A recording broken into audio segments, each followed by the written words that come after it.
Bom, boa noite, colegas, boa noite, Edilson, e aos professores que depois vão assistir a nossa apresentação.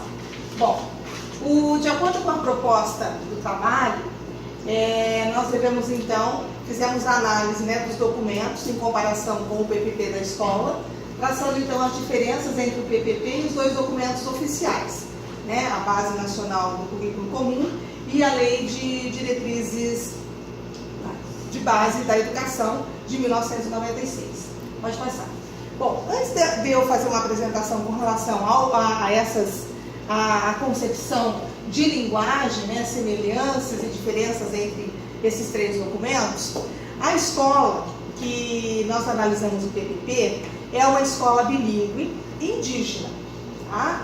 Então, nós aproveitamos um estudo que nós fizemos da escola indígena, que ela também está sendo fonte do meu estudo do doutorado, que é em Diamantes do Oeste, Então, a escola é uma escola estadual de ensino fundamental e médio, que fica numa aldeia situada na aldeia em Etetê, Tecoá e Anetete, que é em Diamante do Oeste, Ali é uma escola que ela é bilíngue, desde o seu ensino, então, o ensino infantil e fundamental, Porque ali a escola estadual, ela assume, também a educação infantil, então, a alfabetização. Então, o letramento dos jovens, crianças e jovens, é bilíngue. Quando a criança entra na escola, ela praticamente não tem contato com a língua português. O primeiro contato dela vai ser na escola. Hoje, é claro, com essas tecnologias, os meios de comunicação, que numa aldeia indígena, a situação se vive também como nós também somos humanos, temos acesso à internet, ao telefone, celular, a televisão é uma dificuldade que eles têm ali, que é a internet, o acesso se dá via telefone celular, Então ali, porque não chega o sistema via cabo, por causa da distância, da cidade, e mesmo esse não é o objetivo dentro da aldeia, Então a escola, até para situar para vocês a análise desse PPP, ele também me surpreendeu, nos surpreendeu na questão da concepção de linguagem e ensino. Por quê? Até quando a escola foi construir o seu currículo, teve uma participação dos professores indígenas, porque os alunos têm aula até o 5º ano, praticamente são os professores indígenas que dão aula, e na língua materna, e são eles que introduzem o português, tá? Então, quando nós trazemos aqui a concepção de linguagem dentro do PPP, essa concepção de linguagem dentro do PPP, ela aparece em vários momentos, tá? E não é a concepção de linguagem apenas do ensino da língua, mas se considera uma concepção de linguagem dentro dos aspectos culturais também. Então, até o que a gente colocou aqui, sustenta uma proposta de uma escola indígena intercultural, bilíngue e diferenciada, talvez até em função da questão cultural da escola, o contexto da escola. Então, a linguagem, ela perpassa a questão da língua materna, o ensino da língua materna, mas também a introdução de uma segunda língua, por meio do quê? De contação de história, de saberes. Então, isso está muito claro na grade curricular, quando a gente analisa o PPP da escola e verifica que essa questão dos valores culturais, a memória, a história, ela perpassa todo o saber que a escola então vai transmitir. Ligando então ao quê? A uma visão também de mundo, e valorização do saber da etnia guarani, que nessa aldeia eles são todos guaranis. A análise do BNCC é uma coisa que a gente estava discutindo hoje pela manhã, quando a gente preparava o trabalho. Eu me surpreendi com o documento. Eu não conhecia esse documento e, a partir da leitura que foi proposta do documento, eu entrei no site do MEC e verifiquei que foram realizadas muitas conferências municipais, estaduais e nacional para chegar ao documento. O documento que a gente teve acesso, eu acho que era o documento preliminar do estudo.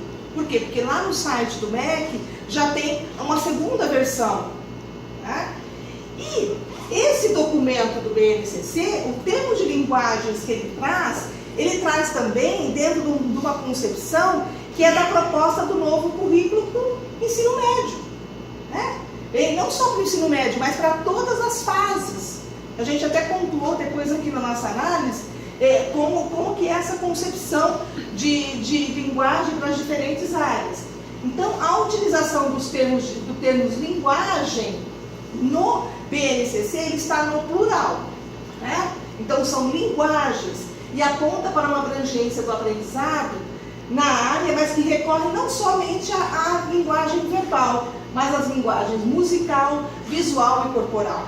Então, eu acho que isso é um avanço, inclusive, em relação à LDB, né? Isso vai, com certeza, na sua implantação, porque ela orienta os PPPs. Então, os PPPs, eles são modificados, se não me engano, a cada 3 anos, né? A escola ela tem que fazer uma revisão do seu PPP. E a orientação do BNCC vai mudar todo o PPP das escolas, inclusive, por quê? Porque ele vai ser uma orientação, né, para a mudança, então, não só da grade, mas de uma forma interferindo provavelmente até na questão das disciplinas.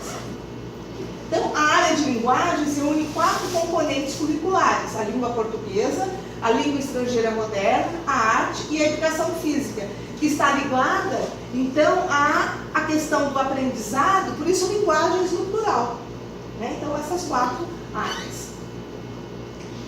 A LDB, qual que é a concepção? Na LDB, nós não vamos encontrar uma concepção de linguagem no plural, mas no singular. Então, ela não apresenta uma definição pontual também, né? Ela está dispersa na redação. Ela apresenta princípios norteadores da educação, tais como no artigo 3º, item 3, pluralismo de ideias e de concepções pedagógicas. Item 4, respeito à liberdade e apreço à tolerância. Item 9, vinculação entre a educação escolar, o trabalho e as práticas sociais. Isso foi o que a gente trouxe da análise, né? Então, eu acho que é até subjetivo dizer aqui a concepção de linguagem. Então, podemos dizer que ela não apresenta uma definição, então, pontual em relação a isso. Bom, dando continuidade à nossa análise, como a senhora tem colocado, assim, há bastante divergências entre os 3, né, materiais, porque nenhum fala a mesma língua, né, Sônia? Cada um tem uma concepção um pouco diferenciada. Então, o PPP da Escola Indígena Tecoá, Anhadete, o nosso colega disse que era Tecoá, a questão do ensino de uma língua, para eles, né, a gente tem a sala de aula, ali dentro da sala de aula a gente aprende as regras gramaticais, o modo como se fala, e para eles, dentro do PPP deles, eles não têm um espaço específico físico na comunidade, eles não veem dessa maneira a aprendizagem deles, né? Para eles a aprendizagem ela acontece no dia a dia, nos acontecimentos do dia a dia, dos fatos ocorridos, a conversa entre eles, o saber do mais velho passado para o mais novo, e essas coisas, né, têm que estar todas interligadas. Então, para ele, essa coisa de sentar ali e aprender o português e daí ir lá fazer as atividades dele, não é o que funciona na mentalidade dele, né? Então, o que tem que ter? Eles têm que ter um conhecimento significativo das coisas. A aprendizagem da outra língua tem que estar envolvida também no dia a dia deles, não ali no local específico dessa aula. Eles fazem isso, mas depois, né, mais pra frente, como eu disse, no começo eles têm mais o estudo da língua, na verdade a língua estrangeira deles é o português, né, que a língua materna deles é o Guarani, a língua estrangeira deles é o português. Então, aqui, ó, não é restrita a nenhum espaço específico, né? A escola é todo o espaço físico, né? da comunidade. Então acontece dentro da comunidade toda o aprendizado deles, esse ensino, essa aprendizagem. Eles não têm um local específico para eles. Todo local, todo acontecimento, toda situação é ali que se aprende.